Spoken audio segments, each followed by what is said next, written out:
Ragnarok was not a future to be averted, but a destiny embraced. The gods, facing the inevitable, chose to meet their end in glorious battle, not in fearful waiting. This is the story of their final stand. The prophecy of Ragnarok, the twilight of the gods, was not a secret whispered in fear, but a truth etched into the fabric of existence. It foretold the end of their age, a cataclysm of fire and ice, of chaos and destruction. Yet the All-Father, Odin, knew. He knew the end was coming, not as a surprise, but as an appointment. He did not seek to escape it. Instead, he gathered his strength, his Aesir, and prepared for the inevitable. They would not cower. They would march into the jaws of fate, their valor their only shield against the encroaching void. This was their choice. The tale originates from the ancient verses of the Voluspa, the prophecy of Osiris, a Volva, who gazed into the heart of time. Her words, preserved in the poetic and prose Eddas, paint a chilling picture of the world's end. Visions of destruction flicker around her. Ice, fire, giants, monsters. Dark ink, spectral style. It is a prophecy woven with dread. A time of great strife, where morality crumbles and the bonds of kinship snap. The world will weep, not just from divine conflict, but from the deep-seated decay that precedes it. Thimble winter, the great winter, will grip the earth for 3 long years. No sun will warm, no spring will bloom. Kin will slay kin, and a world drowning in its own sin will lie ripe for the taking. This brutal winter is the first tremor of Ragnarok.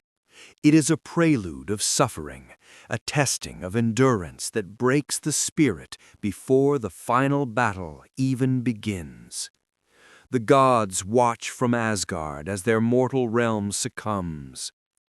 During these years, the ancient pacts between man and God, between order and chaos, begin to unravel. The very earth groans under the weight of its own despair. It is a slow, agonizing descent. And then the seals begin to break. The cosmic prisoners, bound by the gods' power, sense the weakening of the old order.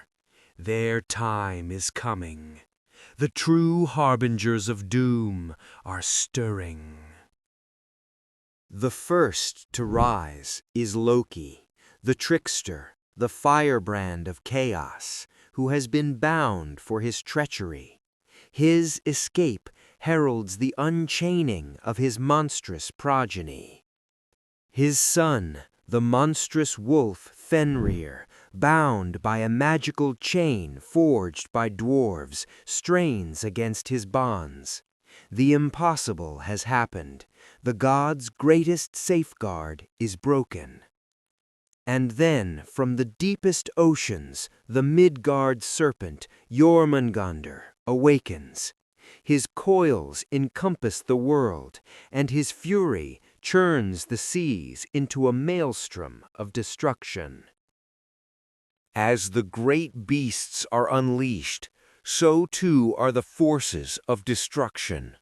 From the fiery south comes Surtur, the black fire giant, wielding a sword of pure flame, leading legions of fire giants and frost giants. His flaming sword casts an apocalyptic glow. Behind him, a horde of monstrous giants advances. Loki, now free, joins their ranks, a chilling smile on his lips, guiding the chaos towards the great battlefield of Vigrid. Even the dead stir, their spectral forms joining the unholy alliance.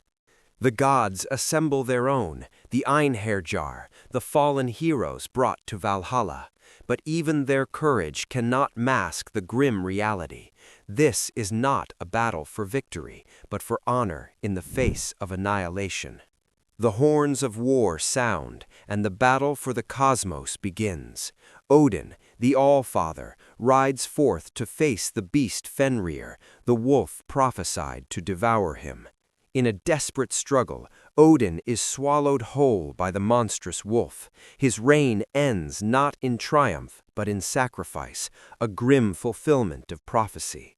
Thor, the thunder god, clashes with the world serpent Jormungandr. He strikes the beast down, but not before receiving 9 fatal venomous bites. Tyr, the god of war and justice, battles the hellhound Garm. They tear each other apart, a brutal exchange that leaves both gods and beast dead. And Frey, the god of fertility, faces Surt. Despite wielding the sword that could have saved him, he falls, a tragic loss as the fire giant's blade consumes him.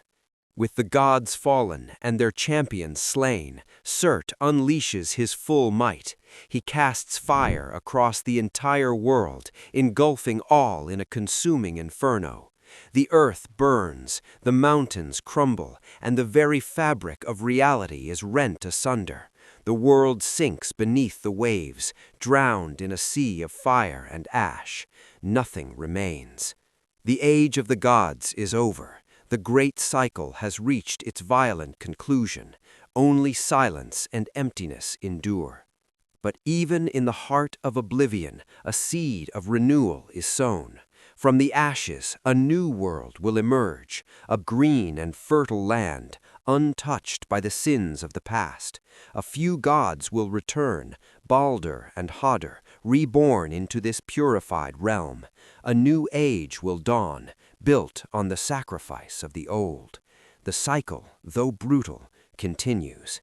This myth of inevitable destruction and cyclical rebirth resonates because it speaks to our deepest fears and our most enduring hopes.